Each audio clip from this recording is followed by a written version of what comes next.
Bonjour à tous, chers élèves et chers amis du site aufonddelaclasse.com. Dans cet épisode, nous allons nous demander si Manon Lescaut est plutôt un roman de morale ou de plaisir.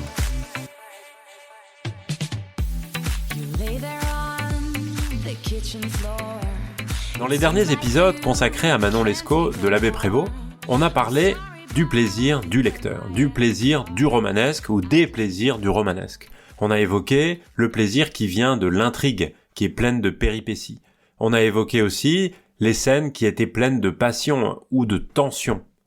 On a parlé aussi du plaisir du libertinage, du plaisir de la transgression morale, en particulier au sujet de l'amour. Et puis on a évoqué le personnage de Lescaut qui incarne cette marginalité, et on peut dire dans ce sens-là une forme de plaisir aussi pour la transgression morale, la transgression des normes sociales. Et puis, dans Manon Lescaut, on l'a évoqué aussi, il y a des personnages qui incarnent la moralité, qui incarnent la religion. C'est Tiberge, naturellement, c'est le père de Des Grieux aussi. Et pour ouvrir davantage encore ce sujet de la moralité du roman de l'abbé Prévost, Manon Lescaut, il faut qu'on évoque le pacte de lecture, c'est-à-dire ce qui se fait dès les premières pages que le lecteur lit, le mode d'emploi en quelque sorte qui est donné par l'auteur lui-même, par le livre lui-même, pour la lecture du roman. Et quand on regarde un petit peu où se noue ce pacte de lecture, il est bien évident que c'est au moment de l'avis au lecteur qui débute le roman Manon Lescaut. Et si on le lit rapidement, ça fait une page, 2 pages, 3 pages, pas plus, et on voit en tout cas tout de suite qu'il y a une insistance extrêmement forte, non seulement sur la véracité du récit lui-même, sur laquelle on reviendra d'ailleurs dans un autre épisode, puisque l'homme de qualité, Renoncourt, dit que rien n'est plus vrai, car il a tout retranscrit précisément par le récit de Des Grieux, juste après l'avoir entendu. Mais il y a aussi autre chose, c'est qu'il y a une forte insistance sur le fait que le roman est là pour instruire le lecteur sur la morale, c'est-à-dire lui donner une instruction morale à travers un exemple, à travers ce qu'on pourrait appeler un cas. Et on va évoquer un certain nombre de passages de cet avis au lecteur. Alors, je vais essayer de pas prendre les extraits qui sont les plus célèbres, mais plutôt choisir des phrases qui sont plutôt à la fin de l'avis au lecteur et qui sont tout aussi intéressants que ce qu'on peut trouver dans le début. Je vous cite un premier passage. « Il ne reste donc que l'exemple qui puisse servir de règle à quantité de personnes dans l'exercice de la vertu. » Dans cette phrase-là, vous voyez bien que le roman est présenté ici dans l'avis au lecteur, qui est écrit par Renoncourt, par l'homme de qualité, comme un exemple, c'est-à-dire un modèle, un cas d'étude qui doit servir pour généraliser et arriver à une règle. Pourquoi ? Parce que c'est plus efficace pour un certain nombre de lecteurs ou de lectrices que de passer par l'exemple plutôt que de faire une leçon magistrale. Et en tout cas, ça sera plus utile et plus efficace pour ce qui est appelé ici l'exercice de la vertu. Et la vertu, ça vient du latin vir, l'homme par opposition à la femme, et donc dans une morale, dans une idéologie évidemment bien dépassée aujourd'hui, eh bien ce sont toutes les qualités qui font un homme accompli, c'est-à-dire le courage, la vaillance au combat, mais aussi toutes les qualités sociales, c'est-à-dire celles qui reposent sur la politesse, la courtoisie d'une manière générale, et puis évidemment la morale, la moralité, c'est-à-dire le respect des normes du bien et du mal qui sont dictées par la société, en général dictées à travers la religion. Et c'est évidemment ce sens-là qu'il faut comprendre ici, dans cette phrase de l'avis au lecteur, où on lit « puisse servir de règle à quantité de personnes dans l'exercice de la vertu ». C'est bien pour rendre les gens plus vertueux, c'est-à-dire plus moraux, que l'exemple à suivre et la lecture pour les lecteurs, les lectrices de cette histoire du chevalier des Grieux va pouvoir être utile et va pouvoir être efficace. Je vous lis la suite de l'avis au lecteur, c'est-à-dire ce qui suit cette phrase. C'est précisément pour cette sorte de lecteur que des ouvrages tels que celui-ci peuvent être d'une extrême utilité, du moins lorsqu'ils sont écrits par une personne d'honneur et de bon sens. Chaque fait qu'on y rapporte est un degré de lumière, une instruction qui supplée à l'expérience. Chaque aventure est un modèle d'après lequel on peut se former. Il n'y manque que d'être ajusté aux circonstances où l'on se trouve. L'ouvrage entier est un traité de morale réduit agréablement en exercice. J'arrête là la citation. Vous voyez qu'en tout cas, dans ce passage de la vie au lecteur, il est extrêmement clair que pour le lecteur ou la lectrice qui ne peut évidemment pas multiplier toutes les expériences réelles dans sa vie, eh bien la lecture de ce livre, la lecture de ce cas typique, eh bien va être très efficace et va être très agréable à lire, et c'est d'ailleurs ce qui va faire de cette lecture quelque chose d'efficace sur le plan moral, puisque plutôt que de barber, d'ennuyer par une leçon magistrale, eh bien il sera beaucoup plus intéressant et beaucoup plus efficace de passer par ces exercices, c'est-à-dire des moments, tous les moments en réalité de l'intrigue de Manon Lescaut, à chaque moment particulier où Desgrieux doit faire un choix, où Manon doit faire un choix. Et le lecteur, la lectrice se retrouve en position d'observateur, d'observatrice, pour réfléchir à des cas de morale. Et comme la morale, eh bien, c'est la distinction du bien et du mal, eh bien, dans les faits, dans la vie réelle, elle se pose souvent sous la forme d'un choix à faire. Et donc, c'est bien pour cette raison-là que l'ouvrage est un traité de morale réduit agréablement en exercice. Ça, c'est une citation qu'on peut apprendre, qui est bien utile pour expliquer comment le pacte de lecture est noué dès la vie du lecteur. Et ce pacte de lecture, il prend cette forme, finalement assez classique du plaire et instruire, puisque agréablement ici c'est plaire, c'est-à-dire donner du plaisir au lecteur, ou à la lectrice, et être utile, c'est naturellement rendre le lecteur ou la lectrice plus vertueux, plus vertueuse, le pousser vers quelque chose de plus moral, en faire quelqu'un de meilleur, tout simplement. Je vous lis maintenant la phrase qui suit juste après et qui est quasiment la fin de la vie au lecteur. Un lecteur sévère s'offensera peut-être de me voir reprendre la plume à mon âge pour écrire des aventures de fortune et d'amour. Mais si la réflexion que je viens de faire est solide, elle me justifie. Si elle est fausse, mon erreur sera mon excuse. Alors ici, je voudrais insister, même si c'est peut-être un petit peu exagéré, sur le fait que la vie au lecteur se termine sur une expression de doute, sur l'idée que peut-être que ça n'est pas si vrai que ça. En tout cas, c'est comme ça qu'on peut interpréter la répétition de deux subordonnées circonstancielles de conditions, qui sont introduites par si la réflexion que je viens de faire est solide, et puis juste après, si elle est fausse, c'est-à-dire l'autre possibilité, eh bien, ça sera une erreur. Tout ça présente l'entreprise morale à travers le récit de l'histoire de Desgrieux comme une entreprise qui peut être juste, mais qui peut aussi être fausse après tout.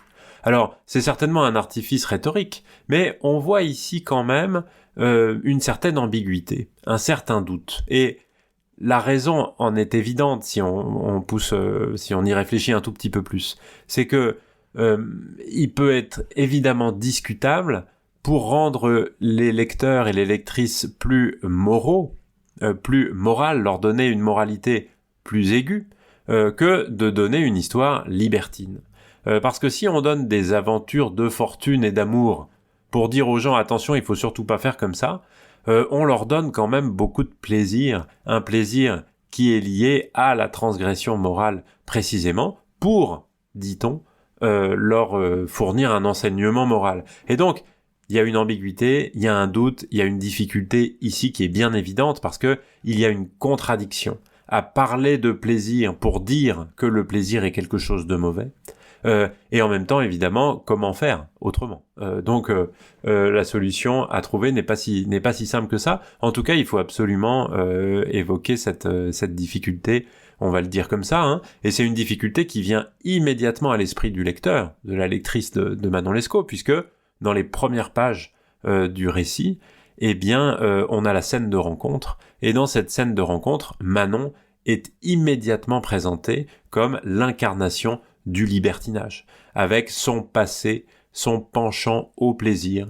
Manon apparaît tout de suite comme ça, et on a évidemment envie d'en savoir plus, mais pour des raisons qui ne sont pas précisément morales. Et donc, il y a une ambiguïté à raconter une histoire immorale pour rendre le lecteur ou la lectrice plus morale, c'est bien évident. Un autre argument, là je passe à toute autre chose, pour dire que ce roman se présente, comme le dit l'avis au lecteur, comme un roman moral, un roman qui sert à l'instruction, à la vertu du lecteur. C'est la fin. Bien souvent, dans un récit, ou dans n'importe quel type de livre, après tout, la fin est un moment qui révèle le sens de l'ensemble de ce qu'on a lu avant. Et ici, la fin peut apparaître un peu comme une morale de fable, c'est-à-dire non pas seulement comme la fin d'une histoire, mais comme une conclusion, ce qui est bien différent. Et on peut y voir, pour aller dans ce sens-là, évoquer deux éléments qui apparaissent à la fin. D'abord, c'est la mort pathétique et tragique de Manon. Et cette scène-là emporte l'empathie du lecteur pour Manon et pour Des Grieux, et rend donc ces deux personnages sympathiques dans leur punition. La deuxième chose, c'est l'arrivée de Thiberge, juste après, quand Des Grieux revient à la Nouvelle-Orléans et que Thiberge est arrivé pour le revoir. Et je vous lis l'extrait qui évoque justement le retour de Thiberge à la Nouvelle-Orléans, qui va voir son ami Des Grieux. « Je ne pouvais marquer trop de reconnaissance pour un ami si généreux et si constant. Je le conduisis chez moi. Je le rendis maître de tout ce que je possédais. Je lui appris tout ce qui m'était arrivé depuis mon départ de France. Et, pour lui causer une joie à laquelle il ne s'attendait pas, je lui déclarai que les semences de vertu qu'il avait jetées autrefois dans mon cœur commençaient à produire des fruits dont il allait être satisfait. Il me protesta qu'une si douce assurance le dédommageait de toutes les fatigues de son voyage. » Voilà pour la citation. Et ce retour de Thiberge, à la fin, évidemment, Thiberge qui incarne la moralité, qui incarne le droit chemin, celui de la religion, l'ami fidèle, c'est le signe que la fin est ici la fin d'une fable, et une fable qui donne une morale, et une morale ici qui est le retour vers la religion. Et à ce titre, le retour de Thiberge à la fin et les retrouvailles des deux amis, marquent le retour au droit chemin, après ce qui a été finalement une parenthèse dans la vie de Des Grieux, en tout cas une parenthèse qui est présentée ici comme un moment d'égarement, un moment qui a valu une punition et la mort de Manon, et ensuite la mort du père, qui a aussi une valeur symbolique importante, avant le retour à un droit chemin évident, celui de la religion, et plus généralement de la morale, de la bonne morale de la société. Cela étant dit, il reste quand même une ambiguïté dans cette fin et dans l'extrait que je viens de vous lire à l'instant. Parce que Des Grieux nous dit « Je lui déclarais que les semences de vertu qu'il avait jetées autrefois dans mon cœur commençaient à produire des fruits. » Donc, finalement, Thiberge, tout ce qu'il a fait avant, c'était bien, ça a finalement créé des fruits qui viennent de toutes les graines qu'il aura semées pendant tous ces moments où il avait l'air de parler un peu dans le vide. Mais Des Grieux ajoute au début de cette phrase-là, pour lui causer une joie à laquelle il ne s'attendait pas, je lui déclarais que. Et donc, on peut douter ici, et c'est ce que le texte produit comme effet chez nous, de la sincérité de ce que dit Des Grieux. Parce que pourquoi il lui dit ça ? Pourquoi il dit à Thiberge que les semences de vertu qu'il a jetées autrefois commencent à produire des fruits ? Il lui dit pour lui faire plaisir, pour lui causer une joie à laquelle il ne s'attendait pas. Et donc, c'est pas forcément la sincérité de Des Grieux qui parle ici. C'est peut-être seulement l'envie d'être agréable à son ami. Et donc, il y a bien une ambiguïté qui reste même dans cette fin-là. Et puis, pour conclure sur tout ça, il est clair que entre morale, moralité, religion d'un côté, et plaisir, libertinage, amour, passion amoureuse de l'autre, on a affaire à un roman qui reste très complexe et dont l'interprétation reste ouverte et ambiguë. Et on peut dire un mot sur le dispositif narratif pour le justifier aussi, puisque de la narration on n'a pas tellement parlé jusque-là. Il y a quand même une particularité très grande de cette histoire-là, c'est qu'elle est racontée à travers des relais. C'est-à-dire qu'il n'y a pas de narrateur omniscient qui vous dit la vérité et qui nous informe de tout ce que pensent, tout ce que ressentent tous les personnages. Non, cette histoire, on ne la connaît que par 2 relais qui posent quand même beaucoup de problèmes pour accéder à la réalité des choses. C'est Renoncourt d'abord, qui raconte l'histoire de Des-Grieux, ensuite, et donc il y a quand même un problème de mémoire, parce que Renoncourt ne peut pas, c'est parfaitement invraisemblable, rapporter ce que Des-Grieux lui a dit, alors que ça tient sur un livre moderne en 200 ou 300 pages. C'est pas très possible. Alors comment est-ce que tout ça peut être totalement précis? Il faut accepter évidemment que tout ça est fictif et qu'en réalité c'est un auteur qui l'a écrit, parce que sinon c'est pas très crédible. Mais surtout, et ça c'est quand même le plus important, c'est Des-Grieux qui nous raconte. Et Des-Grieux c'est quand même le personnage principal. Et on voit que y a un problème de mémoire et qu'il y a un problème qui est inhérent à toute écriture autobiographique. C'est que il y a 2 Des-Grieux différents, pour simplifier. Il y en a au moins 2. Un qui est le personnage qui vit les différentes aventures pendant son histoire avec Manon, et puis il y a le Des-Grieux qui est en train de raconter son histoire à l'homme de qualité. Et on voit qu'il fait extrêmement souvent des prolepses, des anticipations sur ce qui va se passer après, ce qui donne d'ailleurs une coloration un peu tragique, parce qu'on a l'impression que tout ça est écrit par avance. Et puis, il y a des analyses psychologiques de ce qu'il a vécu à un certain moment, et tout ça c'est mélangé avec l'émotion du moment qui est revécue par le Des-Grieux qui est en train de raconter l'histoire qui lui est arrivée. Et puis, on voit bien de manière assez claire dans bien des situations que Des-Grieux a une stratégie qui est plus ou moins volontaire. Ça évidemment peut absolument pas trancher dans le moindre cas, une stratégie de disculpation, d'auto-disculpation.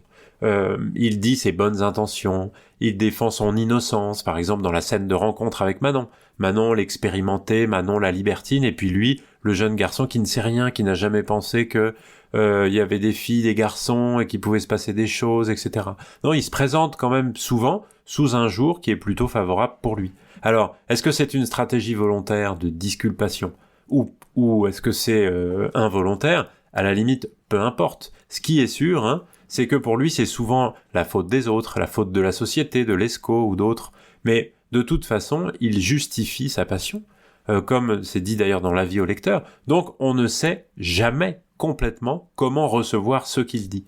Est-ce qu'il modifie un peu la réalité? Est-ce que la réalité, dans son esprit, est un petit peu modifiée? La chose est toujours ambiguë. Et on ne connaît l'histoire du chevalier Des-Grieux que par sa voix à lui. Et donc, quand l'avis du lecteur nous dit que Des-Grieux est un caractère ambigu, un mélange de vertu et de vice, ça encore c'est une citation qu'on peut conserver, qui dit donc que Des-Grieux est, je cite, un caractère ambigu, un mélange de vertu et de vice, ça c'est dans l'avis au lecteur, eh bien on peut penser que cette caractérisation de Des-Grieux vaut pour le livre, pour le roman lui-même.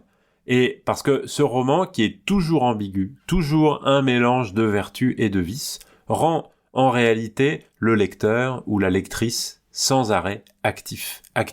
Parce que ça nous oblige sans cesse à interpréter, à se faire son idée, et éventuellement à discuter avec d'autres, parce que le roman ne nous donne pas toutes les clés d'une interprétation absolument univoque de tout ce qui se passe. Et donc, ce qui règne, c'est l'ambiguïté. Voilà, en tout cas, ce que je souhaitais partager avec vous sur cette question du plaisir et de la morale dans Manon Lescaut de l'abbé Prévost. Vous pouvez retrouver un certain nombre de choses sur le site internet aufonddelaclasse.com. Je vous dis merci beaucoup de m'avoir écouté et à très bientôt. Ciao, ciao!